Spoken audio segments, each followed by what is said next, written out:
The Tuesday bipartisan talks collapsed today, and surely you cannot believe that such a big and high-profile meeting that is supposed to dialogue about very key matters pertaining to our country can collapse due to a petty reason as that of membership. I am not convinced that the presence of Adan Kainan and Kosing in the bipartisan talks is the reason behind the stalemate. And in this analysis, we want to go beyond what is in the lenses. Why those talks have actually been intentionally collapsed. Ladies and gentlemen, welcome to the Bold Analysis. And before that, I want to start this analysis by saying mission accomplished. Thank you. Thank you. Thank you. We did it. I want to give you an update about the 7 days fundraiser that we did. We managed to release Mercy from Kenyatta Hospital on Thursday. Then we did the other part of the Thursday until Friday. And today we managed to purchase the motorbike to the husband, Stephen. And I'm just so glad. It is a testament of what can happen when people come together. And for the Bold family, it is not about me. It is about us. And sometimes it's good to be a bridge for others to pass. Now, this is a snippet of what transpired today.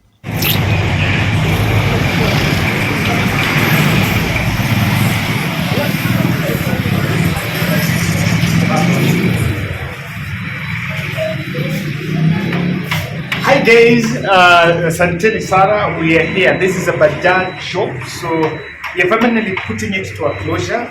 Here, I am here with Steven and Mercy. So we finally bought the motorbike here. It's a new motorbike, and we bought it here. Just a bit of Vinny, I'm interacting with the motorbike for the first time. So here the helmet, yes. So these are the two helmets. This one and this one.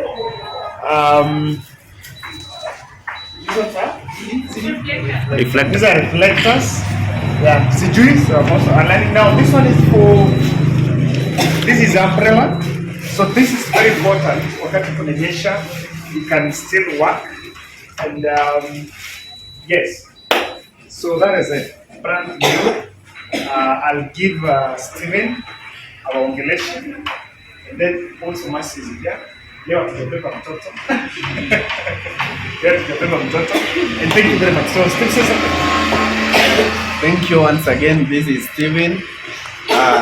Leo nimefurahi sana. Nimefurahi na Mr. Kevin and the Bold family. Nataka nishukuru sana. Nimefurahi, yani niko tu na furaha moyoni mwangu. Sasa nataka niingie kazi, nitaingia kazi bila stress. Pikipiki ni ya cash, hakuna kulipa loan. Nimefurahi sana, asanteni sana. Pikipiki aina gani? Hii ni Boxer BMW 125cc. So let's do this. Now Mercy is here, and today Mercy is very smiling. Actually, on my side, I want to say thank you for this. It's very wonderful, and I'm happy. So actually I'm really very happy. So I don't have anything to say. I'm just happy, and I want to say thank you so much. We appreciate it. Yes guys, so we are putting this to a closure. We ended it. We managed to buy a motorbike and also another cash transfer that we're going to make, and also insurance. Yeah. Yes, so we're also going to get insurance over the vacation to get insurance, but now I think it's set to work. Yeah, asante sana. So we will have everything. You might have a receipt today. Yeah. So guys, thank you very much. We did this and we decided that we need to make it different. So that's why I'm putting on this example here. I've said Bold Charity Network. So we're going to create a big network to make sure that not just it doesn't end with Steve and Mercy, with Stephen and Mercy, and many more. We shall walk this talk together. So guys, thank you very much for everyone, and I have decided that we're going to take it better and bigger, making it like a big network, bold charity network. And so we shall roll out a bit of bigger projects that can help us impact the lives of many in future. So I'll take probably some May and June to work on it, to do registration and everything, so that we can make it better and bigger. And that's the hood that I'm putting on here. This is the bold charity network, Humanity Touch, service to humanity, service to the world. Thank you. Now, back to politics. Does it feel good? Back to politics. Opiyo Wandayi was telling us in the previous Friday meeting that they could not agree with the Kenya Kwanza side on the membership of the two. And the challenge was on one being a member of a coalition. It was on the respect to the coalition, the law, respecting the coalition political parties law. So it's something that I want us to look at, because it is what exactly maybe caused the whole problem. We did raise the issue of the inclusion of the Honorable Aden Kainan. They have also raised an issue about our inclusion of the Honorable David Kosing, the Honorable Kosing's party leader, the Honorable Governor Longanyapuo, has since entered in some arrangement with Kenya Kwanza, which of course we are not privy to, I must confess. So we have objected to their objection. Okay? They have equally objected to our objection. And therefore, to be frank enough, that amounts to a stalemate.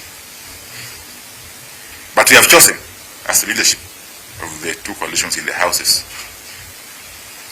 that for us to resolve this matter and move forward, we shall be referring these matters to the leadership of our respective coalitions. Now, why am I saying that I don't buy it? Because over the weekend, I listened to William Ruto's speech while attending some political rally. I think after attending a church service in Nairobi, he decided to go for some rally.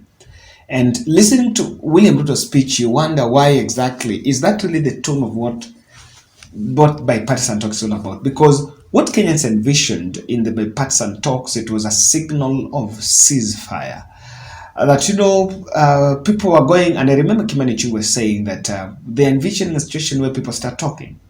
But if you listen to the way the president spoke in Embakasi, I think after they attending the church service in Donholm, when flanked with other Nairobi leaders, you actually don't see that intention. And he is a man that is interested in executing the Azimio political discourse. I mean, mostly Azimio political discourse in the public, and not exactly what Kenyans maybe would expect him to embrace in the bipartisan talks. Hawa jamaa wanipatie nafasi, wawache kimbelembele, wawache kisirani. Na nimewaambia kama wanataka maneno, si tumesema waende waongee kule bunge. Iko haja ya kuharibu mali ya mwananchi? Iko haja ya maandamano? Iko haja ya kuharibu biashara ya watu? Si wapeleke maneno bunge? Ama ni aje? Mimi nataka niulize nyinyi, si nyinyi ndio mlipiga kura? Mimi nataka niwaulize, mimi ninakaa mtu ya kutishwa kweli? Ati wanifanyia maandamano? Watu hawajui maneno. Walikuwa na nafasi yao ya handshake, unga ikafika 230. Watupatie nafasi tupunguze gharama ya chakula. Watupatie nafasi tupange ajira ya hawa vijana. Wawache kututisha bwana. Mnataka maandamano ama mnataka tupange maendeleo? Wale wa maendeleo nione, wale wana maendeleo. Lazima turudishe Nairobi kwa heshima ambayo ilikuwa nayo. So when you listen to President Ruto talking, do you see any signs of someone who is really wants to talk? There's nothing like that. So that speech is really revealing.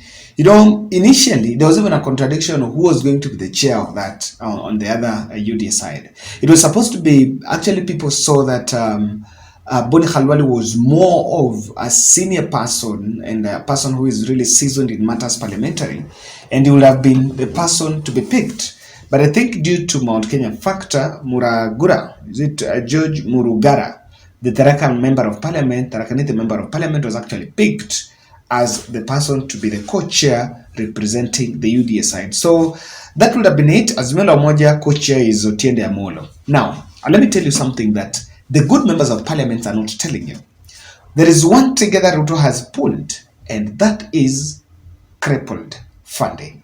There is a good question and there is a silent question under the carpet, and it is wrapped. No one wants to talk about it. But personally, I'm so glad that, of course, this report is all over. If you are within the corridors, you'll understand that there has been a question of who is funding or where is it being funded. Because when UDA, the reason why UDA wanted it to be domiciled in parliament, it was to make sure that it will go through the parliamentary process, and they would actually draw allowances just like the other committees normally draw those allowances. And that is why Boni Khalwale, the Kakamega senator, was saying that that committee will not commence any negotiation or any meeting if and only if it is actually approved by the parliament. It's because President William Ruto wanted that meeting to be there. So remember the discussion and the push and pull about where it is going to be held. The discussion on the venue came out because there's a question of where. When Azimio was saying, let's go to Serena, there's another question, let's go to Pan-Afric. There's also the question of Kempiski. Now, finally, they went to Kempiski. But then it was, Azimio said Serena or we go to Pan-Afric. But then, as UDA said, not Parliament, not Serena, not Pan-Afric, let's go to Kempiski. Then Azimio said, let's go to Kempiski. But then, it is a question of who is paying for hospitality. Who is paying for the sitting allowances? Because these fellows want to draw allowances. And this is one thing that no one is telling you. Because, and that is why it cannot, the question of it happening outside parliament. Take this, watch this analysis. In the next few weeks, this question will be emerging in the papers. How is it being funded? And the Azimio team will then find themselves, the funding question must be very silent. Remember, we're already struggling with a dead economy. We are trying to revive it up according to what the truthful men are telling the country. So it is one of the things that funding on it has been a big challenge on how it is being funded. Parliament wants to fund anything within the parliamentary system. But then, President have the leeway. And he wanted it to be in parliament for it to be done that way. But then this is it. There are three things that have scared William Ruto. And I can tell you squarely. The fact that Azimio la Umoja went to the mass action and a meeting was held, emissaries on both sides, and Raila Odinga cancelled that mass action, the one that was to happen on 30th April. That mass action was cancelled last minute when almost I think the country was ripe for it. And so what happened? They know very well that I think Azimio la Umoja meant well for it. And they really wanted it. But then, if Raila wanted circles about it, I don't think he would have accepted, because at that time, they actually lost an opportunity to make sure they have a very massive mass action. So, there are three things that are scaring William Ruto in this thing, in this bipartisan talks. And I can tell you, if the state wants these talks to go on, the question of Kosing and Adan Canaan cannot be a stalemate. Is not enough to give me a stalemate. The question was supposed to be solved by the party leaders. If they want it to be solved, it can be solved. Whether Raila is in Dubai or is in Kenya. I understand Raila is in Dubai. And I analyzed that. People thought it was rumors, but that has really emerged as the truth. Now, Ruto has realized that the referendum endgame that Raila team are pushing is a red flag to his term. And he knows it very well. The referendum question is one that can drag us for as long as people want.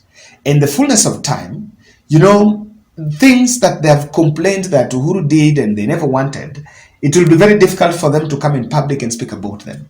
And so that's why the referendum endgame is something that William Ruto wants to avoid. So he will actually opt to go and address Raila Odinga in the political rallies and not to have a sit down on the bipartisan talks, because the bipartisan talks, looking at what Raila has brought on table and the probability of bringing other players in it, there is a high possibility that there is going to be a euphoria around it. A referendum is a red flag because Raila is going to use it for vote mobilization, and in vote mobilization, there's regrouping. Another thing, it revives. It will actually revive the political rivalry of the regions. So that's one thing that is it. The second thing, I think the bipartisan talks, Azimio's hard stand on the server question is something that William Ruto will want us to spiral about and, talk stories about it, but not hit it on the head. So the question of electoral audit, electoral process of that question doesn't sit well. And that is what William Ruto doesn't want to be in that. And I can tell you, with the way the public, I think, has been made to understand that really the solution to the Kenyan problem is that server. So that's one thing. That is it.